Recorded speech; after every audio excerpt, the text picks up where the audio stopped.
درود پاک پڑھ لیں۔ اللہم صلی علی سیدنا مولانا محمد وعلی آل سیدنا و مولانا محمد وبارک وسلم۔ اعوذ باللہ من الشیطان الرجیم، بسم اللہ الرحمن الرحیم۔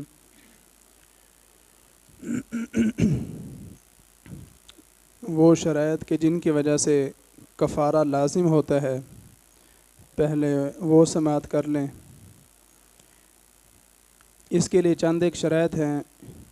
کہ روزے دار نے اس روزے کی نیت رات کو کی ہو۔ جس روزے کی وجہ سے کفارہ لازم ہو رہا ہے اس کے لیے شرط ہے کہ وہ روزہ اس کی نیت رات کو اس نے کی ہو۔ اور دوسری شرط یہ ہے کہ رمضان المبارک کا ادا روزہ ہو، قضا نہ ہو۔ رمضان المبارک کا قضا روزہ رکھ رہے ہیں اور اگر وہ توڑ دیا ہے تو اس کا کفارہ نہیں ہے۔ رمضان المبارک کا ادا روزہ ہے، اس کو جان بوجھ کر توڑ دیا ہے تو اس کا کفارہ ہے۔ تو دوسری شرط یہ ہے کہ رمضان المبارک کا ادا روزہ ہو، قضا نہ ہو۔ تیسری شرط یہ ہے کہ روزے دار بیمار یا مسافر نہ ہو، کیونکہ ان کو ویسے بھی رخصت ہے، وہ نہ بھی رکھیں تو ان کے لیے رخصت ہے، بعد میں وہ قضا کر لیں گے۔ اگر بیمار نے روزہ رکھ لیا ہے یا مسافر جو شرعی مسافر ہے، 99 کلومیٹر جس نے سفر طے کرنا ہے، اور اس کے لیے بھی ضروری ہے کہ سحری کے وقت سے وہ پہلے دن اپنے سفر کا آغاز کرے، تاکہ جس وقت روزہ فرض ہو رہا ہے اس وقت وہ سفر میں ہو، تاکہ صحیح انداز سے وہ مسافر بن سکے۔ تو مسافر یا بیمار آدمی نے اگر روزہ توڑ دیا ہے تو اس کی قضا ہے، کفارہ نہیں ہے، کیونکہ ان کے لیے رخصت ہے۔ تو جس کے لیے کفارہ لازم ہے اس کے لیے شرط ہے کہ وہ بیمار اور مسافر نہ ہو۔ نمبر 4، روزے توڑنے پر وہ مجبور نہ کیا گیا ہو، جان بوجھ کر اس نے روزہ توڑا ہو، پھر کفارہ لازم آئے گا۔ اگر کسی کو مجبور کر دیا گیا ہے کہ تم لازمی طور پر روزے کو توڑو تو اس صورت میں کفارہ لازم نہیں ہوگا، صرف قضا لازم آئے گی۔ 5ویں شرط ہے، اگر کھانے پینے سے توڑا ہے تو وہ چیز غذا یا دوا ہو۔ ان دونوں چیزوں کے علاوہ کوئی چیز ہے جو نہ بطور غذا استعمال کی جاتی ہے نہ بطور دوا استعمال کی جاتی ہے، اگر اس چیز سے روزہ توڑا ہے تو اس صورت میں بھی قضا لازم آئے گی، کفارہ لازم نہیں آئے گا۔ ایک سادہ سا مفہوم ذہن میں رکھیں، روزے کی حالت میں بھول کر کھا پی لیتے ہیں تو روزہ نہیں ٹوٹتا۔ روزے کی حالت میں غلطی سے ایسا کام کر بیٹھتے ہیں کہ جس سے روزہ ٹوٹ جاتا ہے تو اس صورت میں روزہ ٹوٹ جائے گا، لیکن صرف قضا لازم آئے گی۔ روزے کی حالت میں جان بوجھ کر ایسا کام کرتے ہیں کہ جس سے روزہ ٹوٹ جاتا ہے، روزہ بھی یاد ہے، جان بوجھ کر رہے ہیں اور مجبور بھی نہیں کیا گیا، یہ ساری شرائط پائی جاتی ہیں، پھر اس صورت میں روزہ بھی ٹوٹ جائے گا، قضا بھی لازم آئے گی، کفارہ بھی لازم آئے گا۔ یہ شرائط جو ہیں وہ ہمیں یاد ہونی چاہیے۔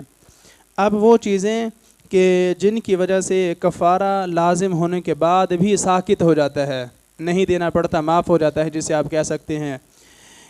وہ کون کون سی چیزیں ہیں؟ اسی دن حیض یا نفاس یا ایسی بیماری کے پیدا ہو جانے سے جس سے روزہ چھوڑنا جائز ہوتا ہے، یہ اگر اسباب پائے گئے ہیں کہ اسی دن روزہ توڑا ہے اور حیض جاری ہو گیا ہے، اسی دن روزہ توڑا ہے اور بچے کی ولادت ہوئی ہے، نفاس جاری ہو گیا ہے،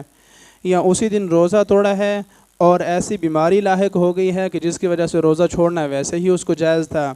تو کفارہ ساکت ہو جاتا ہے۔ یعنی جس دن روزہ جان بوجھ کر توڑا اسی دن بعد میں کوئی ایسا عذر پیدا ہو گیا جس سے روزہ چھوڑنا جائز ہو جاتا ہے، مثلا حیض ہے، نفاس ہے اور بیماری، تو اب کفارہ ساکت ہو جائے گا۔ اس کی وجہ یہ ہے کہ دن کے اول میں روزہ رکھنا ضروری تھا جسے توڑا گیا، اور دن کے پچھلے حصے میں عذر لاحق ہونے کی وجہ سے روزہ چھوڑنا جائز ہو گیا۔ اب یہ نہیں ہو سکتا کہ آدھے دن کا روزہ ضروری ہو اور آدھے دن کا غیر ضروری ہو، اس طرح پہلے حصے کا وجوب جو ہے وہ مشتبہ ہو گیا، اور کیونکہ پچھلے ٹائم جو ہے اس کو رخصت مل چکی ہے تو لہٰذا کفارہ جو ہے وہ ساکت ہو جائے گا۔ اس آدمی سے ساکت نہیں ہوتا جس کو کفارہ لازم ہونے کے بعد زبردستی سفر پر لے جایا گیا ہو، کہ روزہ توڑ لیا ہے جان بوجھ کر اب وہ سفر پر چل نکلا ہے کہ میں مسافر بننا چاہتا ہوں تاکہ کفارہ جو ہے وہ معاف ہو جائے، یا اس کو کوئی زبردستی سفر پر لے جاتا ہے، تو فرماتے ہیں کہ اس وجہ سے جو ہے وہ کفارہ معاف نہیں ہوگا۔ یہ ظاہری روایت کے مطابق ہے، کیونکہ یہ عذر اللہ تعالیٰ کی طرف سے نہیں ہے، اور صاحب حق تو وہی ہے۔ جو عذر اس کی طرف سے لاحق ہوگا اس کی وجہ سے جو ہے وہ کفارہ معاف ہوگا، اپنی مرضی سے جو ہم کریں گے اس سے کفارہ معاف نہیں ہوگا۔ کفارہ کیا ہے؟ کفارہ ایک غلام یا لونڈی آزاد کرنا ہے، اگرچہ وہ مومن بھی نہ ہو۔ مومن ہو پھر بھی ٹھیک ہے، مومن نہ ہو پھر بھی ٹھیک ہے۔ اگر اس سے عاجز ہو، کہ جس طرح آج کل غلاموں کا حساب ہی نہیں ہے، غلاموں کا دور جو ہے وہ ختم ہو چکا ہے، تو پھر کیا ہے؟ تو مسلسل 2 مہینے کے روزے رکھے جن کے دوران عید اور ایام تشریق نہ ہوں، کہ یہ چھٹی کے دن ہیں، ان دنوں میں روزہ نہیں رکھا جاتا، تو 2 مہینے کے روزے جو رکھنے ہیں وہ مسلسل ہونے چاہیے، ان میں کسی قسم کی کوئی رکاوٹ نہیں ہونے چاہیے، نہ عید کے دن کی وجہ سے اور نہ اپنی مرضی کی وجہ سے اس تسلسل کو توڑے اور درمیان میں چھٹی کر لے۔ اگر روزہ رکھنے کی طاقت نہ ہو تو 60 مسکینوں کو کھانا کھلائے، صبح اور شام سیر کر کے کھلائے، بالکل ان کا پیٹ بھر کے، یہ نہیں جس طرح کام بس تھوڑا بہت کھلا دیا، نہیں، ان کا پیٹ بھر کر ان کو کھانا کھلائے، صبح کا اور شام کا، دوپہر کے اس میں شامل نہیں ہے،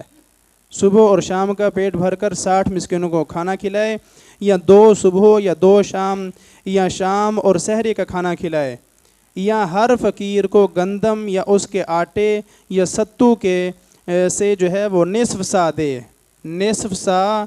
گندم سے دے دے، یا اس کے آٹے سے دے دے، یا ستو سے دے دے، یا 1 سا کھجور یا 1 سا جو دے دے، یا اس کی قیمت ادا کرے، تو یہ کفارہ ہے۔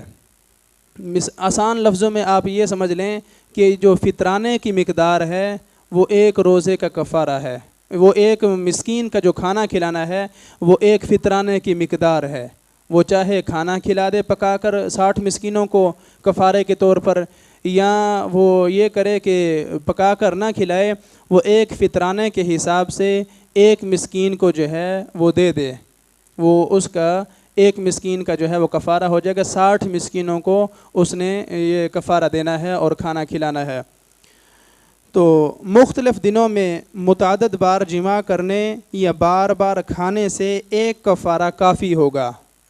کہ مختلف دنوں میں جو ہے وہ روزے توڑتا رہا ہے جان بوجھ کر کھانے پینے سے یا جماع سے، تو ان سب کے لیے 1 کفارہ کافی ہوگا۔ شرط یہ ہے کہ درمیان میں کفارہ ادا نہ کیا ہو، درمیان میں کفارہ ادا نہ کیا ہو، یعنی کفارہ ادا کرنے سے پہلے جتنی بار روزہ توڑا تو 1 ہی کفارہ جو ہے وہ کافی ہوگا، لیکن پہلی بار توڑنے پر کفارہ ادا کر دیا پھر روزہ توڑ دیا تو اب کفارہ دوبارہ دینا پڑے گا، اب وہ پچھلا جو ہے وہ کافی نہیں ہوگا۔ اگر 1 دفعہ کفارہ ادا کرنے کے بعد پھر جان بوجھ کر روزہ توڑ دیا ہے تو پھر نئے سرے سے کفارہ دینا پڑے گا، اگرچہ 2 بار کے رمضان سے ہی ہو۔ صحیح بات یہی ہے، اگر درمیان میں کفارہ آ گیا تو ظاہر روایت کے مطابق 1 کفارہ کافی نہ ہوگا، یعنی پورا سال گزر گیا اور پچھلے رمضان کا کفارہ ادا نہیں کیا، اب دوسرے رمضان میں بھی 1 یا کئی روزے توڑے تو عید کے بعد جو کفارہ ادا کرے گا وہ دونوں سالوں کے رمضان سے ادا ہو جائے گا۔ اگر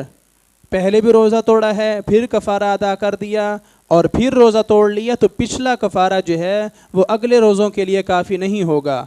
اور اگر 1 دفعہ روزہ توڑا پھر ابھی کفارہ ادا نہیں کیا پھر توڑا تو پھر ان سب کی طرف سے 1 ہی کفارہ جو ہے وہ ادا ہو جائے گا، کفارہ 1 ہی دفعہ ادا ہو جائے گا، لیکن قضا سارے روزے کرنے پڑیں گے، روزے سارے رکھنے پڑیں گے۔ تو یہ ہو گیا کفارے کے لازم ہونے کی جو شرائط ہیں وہ بھی بیان ہو چکی، اور جن وجہ سے کفارہ ساقط ہو جاتا ہے وہ بھی بیان ہو چکا، اور کفارہ کس چیز سے ادا کیا جا سکتا ہے وہ بھی بیان ہو گیا۔ تو یہ ترتیب یاد رکھیں گے، پہلے نمبر پر غلام، اگر وہ نہیں ہے تو پھر مسلسل 2 مہینے کے روزے 60 دن جو ہے وہ روزے رکھے، اور جو روزہ رکھنے کی طاقت نہیں رکھتا وہ کھانے کی طرف آئے گا، یہ نہیں کہ روزہ جان بوجھ کر توڑ دیا ہے، صحت مند ہے اور مالدار ہے تو وہ یہ سمجھے کہ میں جناب روزے نہ رکھوں اور کفارہ دے دوں کھانے سے، تو پھر یہ صحیح نہیں ہے۔ مسلسل 2 مہینے روزے رکھے تاکہ اس کو معلوم ہو کہ اس نے جان بوجھ کر اللہ کی نافرمانی کیسے کی ہے۔ اور اگر وہ روزہ رکھنے سے عاجز ہے، روزہ رکھ ہی نہیں سکتا، تو پھر اس صورت میں جو ہے وہ کھانے سے کفارہ دے گا، 60 مسکینوں کو کھانا کھلائے گا صبح اور شام کا پیٹ بھر کر۔ اللہ رب العزت کی بارگاہ میں دعا ہے کہ اللہ تبارک و تعالی ہمیں رمضان المبارک کا ادب و احترام مکمل طور پر کرنے کی توفیق عطا فرمائے۔ اللہ اپنی سچی بندگی کی توفیق عطا فرمائے، اپنا سچا خوف عطا فرمائے، حضور کے سچی اور پکی محبت نصیب فرمائے، اور رمضان المبارک کی تمام عبادات کو اپنی بارگاہ میں شرف قبولیت عطا فرمائے، اور اس کے صدقے ہماری مغفرت فرمائے۔